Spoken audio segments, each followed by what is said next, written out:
नमस्कार, मैं हूं आपके साथ सोनाली। आप देख रहे हैं समाचार एक्सप्रेस न्यूज।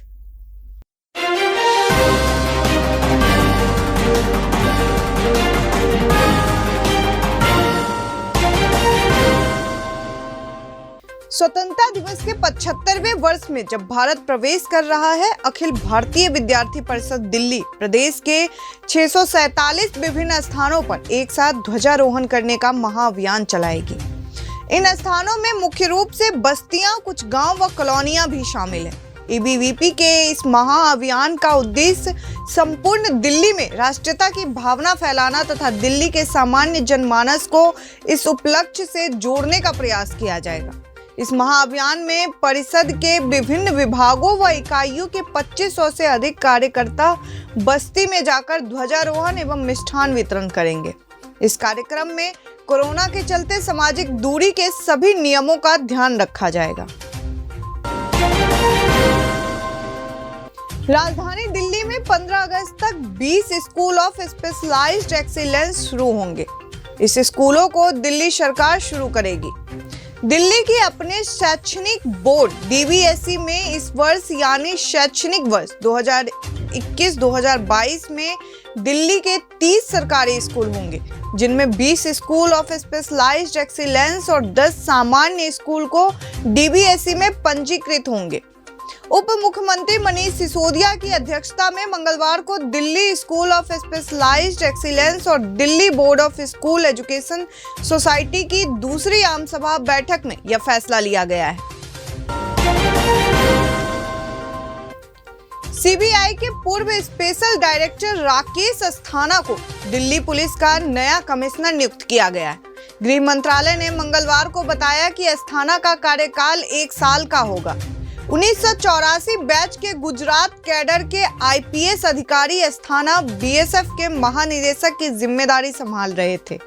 वह 31 जुलाई को सेवानिवृत्त होने वाले थे। अस्थाना सीबीआई के संयुक्त निदेशक भी रह चुके हैं।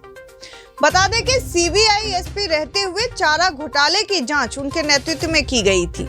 सीबीआई में रहते हुए तत्कालीन निदेशक आलोक वर्मा के साथ हुए विवाद के बाद राकेश अस्थाना चर्चा में आए थे। इसके बाद उन्हें नागरिक उद्यान सुरक्षा और एनसीबी के महानिदेशक पद पर नियुक्त किया गया था। भारतीय जनता पार्टी के केंद्रीय नेतृत्व ने मिशन 2022 की तैयारियां जोर शोर से शुरू कर दी है। इसके तहत 28 व 29 जुलाई को यूपी के सभी सांसदों की दिल्ली में बैठक होगी। इस बैठक में मुख्यमंत्री योगी आदित्यनाथ भी शामिल होंगे। बैठक में केंद्र व यूपी सरकार के कामकाजों को आम लोगों के बीच लेकर जाने और जीत के लिए रणनीति बनेगी। भारतीय जनता पार्टी के एक वरिष्ठ पदाधिकारी ने बताया कि केंद्रीय नेतृत्व ने यूपी के सभी सांसदों को दिल्ली में ही रहने को कहा है। चूंकि संसद चल रही है, लिहाजा यह बैठक दिल्ली में रखी गई है। बैठक में सांसदों को 3-3 क्षेत्रों के हिसाब से बुलाया गया है। 27 जुलाई को कानपुर, बुंदेलखंड, पश्चिम व ब्रज क्षेत्र के सांसदों को बुलाया गया है, जबकि 29 जुलाई को अवध, काशी और गोरखपुर के सांसदों को बुलाया गया है। बैठक में केंद्रीय गृह मंत्री अमित शाह के अलावा राष्ट्रीय अध्यक्ष जेपी नड्डा भी मौजूद रहेंगे। कोरोना महामारी के बीच राजधानी में डेंगू, चिकनगुनिया, मलेरिया सहित अन्य मच्छर व जल जनित बीमारियों के फैलने के खतरे को देखते हुए दिल्ली हाईकोर्ट ने चिंता व्यक्त की है। कोर्ट ने इसे गंभीरता से लेते हुए दिल्ली सरकार, तीनों नगर निगम, नई दिल्ली पालिका परिषद और दिल्ली छावनी परिषद से मानसून के मद्देनजर इन बीमारियों पर नियंत्रण को लेकर उचित कदम उठाने को कहा है। पूर्वी दिल्ली नगर निगम ईडीएमसी ने मजदूर कर्मियों के लिए बड़ा फैसला लेते हुए क्षेत्र में होने वाले सभी प्रकार के निर्माण स्थलों पर कार्यरत मजदूर कर्मचारियों का बीमा करने का फैसला लिया है। इसके अंतर्गत अगर किसी मजदूर की कार्यस्थल पर दुर्घटना के कारण मृत्यु हो जाती है तो उसके परिवार को 3 लाख रुपए की आर्थिक सहायता राशि दी जाएगी। अंग भंग होने पर 1.5 लाख रुपए और गंभीर रूप से घायल होने पर 1 लाख रुपए की राशि प्रदान की जाएगी। दिल्ली सरकार का समाज कल्याण विभाग पेंशन से जुड़े मामलों को लेकर कितना संजीदा है, इसको लेकर स्वयं दिल्ली के समाज कल्याण मंत्री राजेंद्र पाल गौतम ने हैरानी जताई है। मंत्री गौतम ने समाज कल्याण और महिला एवं बाल विकास विभाग के जिला अधिकारियों और अन्य अफसरों के साथ अहम बैठक कर इस मामले पर नाराजगी जताई है। मंत्री गौतम को जानकारी मिली है कि वर्ष 2017 तक के पेंशन से जुड़े मामले विभाग में अटके पड़े हैं। इस तरह के सामने आए मामलों पर अब मंत्री ने सख्ती दिखाते हुए जिला अधिकारियों को आदेश दिए हैं, वह हर सप्ताह सभी मामलों से संबंधित रिपोर्ट सौंपेंगे। साथ ही चेतावनी दी है कि इस तरह के मामलों को किसी तरह से बर्दाश्त नहीं किया जाएगा और लापरवाही बरतने वाले अधिकारियों के खिलाफ सख्त कार्रवाई की जाएगी। कोरोना महामारी से होटल इंडस्ट्री बुरी तरह प्रभावित हुई है। दिल्ली होटल एसोसिएशन के मुताबिक राजधानी दिल्ली में 800 होटल कोरोना की पहली लहर से बंद हैं। इनके खुलने पर अनिश्चितता के बादल छाए हुए हैं, तो वहीं 150 होटल पूरी तरह बंद हो चुके हैं।